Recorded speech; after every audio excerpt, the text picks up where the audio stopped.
Hi, I'm Geraldine Topsnick and I will be presenting to you the case of Pimentel, Villar, Arroyo, Pangilinan, Cayetano, and Cayetano as the petitioners versus the Senate Committee of the Whole, represented by Senate President Juan Ponce Enrile as the respondent.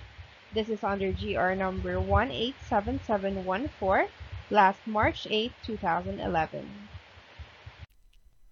On September 15, 2008, Senator Pimentel called to attention the double insertion of 200 million appropriated separately for the construction of the Carlos P. Garcia Avenue and C5 Road. So Lacson further stated that when he investigated the entry, it led to the then Senate President Senator Villar. So Senator Madrigal introduced PS Resolution 706. This stated that there was indeed a double entry of the project, that it has an overwhelming evidence of the abuse of authority of the then Senate President Villar to profit for such a project. It also alleged that the acts of the then Senate President Villar are in direct violation of the Anti-Graft and Corrupt Practices Act, the Code of Professional Ethics of Public Officer, and of course the Constitution. Then it was resolved that the Committee on Ethics shall be the one to investigate the conduct of the Senate President Villar. So on November 17, 2008, Senate President Enrile was elected. And then the Ethics Committee was organized, and Senator Lacson was its chairman. So of course, all the members of the Senate must be well represented. So on December 16, 2008, Senator Lacson inquired whether the minority was ready to name their representative. Unfortunately, after consultation, Senator Pimentel informed the body that there would be no members from the minority on the Ethics Committee. So then, on April 20, 2009, Senator Villar stated in a privileged speech that he would only answer to the accusation against him on the Senate floor and not before the Ethics Committee. Senator Lacson moved that the responsibility of the Ethics Committee be undertaken by the Senate acting as a whole and no longer the Senate Committee on Ethics.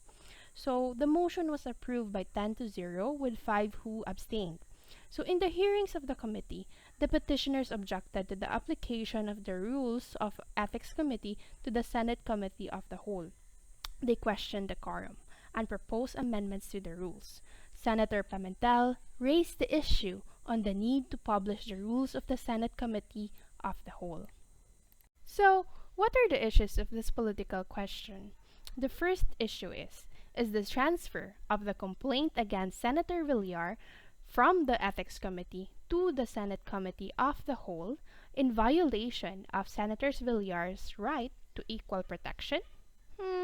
Number 2 is the adoption of the rules of the Ethics Committee as rules of the Senate Committee of the Whole in violation of Senator Villar's right to due process and of the majority quorum requirement under Article 6, Section 16 of the Constitution. And the third issue is the publication of the rules of the Senate Committee of the Whole required for their effectivity. The ruling. On the first issue, ordinarily, an investigation about one of its members' alleged irregular transaction or unethical conduct is within the jurisdiction of the Ethics Committee. The minority prevented this from happening when they refused to nominate their members to the Ethics Committee.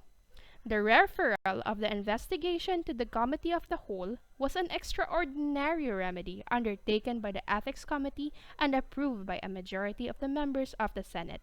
And so, since it has the approval, it is not a violation of the right to equal protection of Villar. The ruling to the second issue. So, the adoption of the Senate Committee of the Whole of the Rules of Ethics Committee does not violate Senator Villar's right to due process. The constitutional right of the Senate to promulgate its own rules of proceedings has been recognized and affirmed by court in Section 16, Article 6 of the Philippine Constitution. That states, each house shall determine the rules of its own proceedings. The ruling on the third and final issue for this case. So the Constitution does not require publication of the internal rules of the House or Senate. because the rules of the House or the Senate that affect only their members are internal. So, there is no need for it to be published unless the rules expressly state the need for it to be published.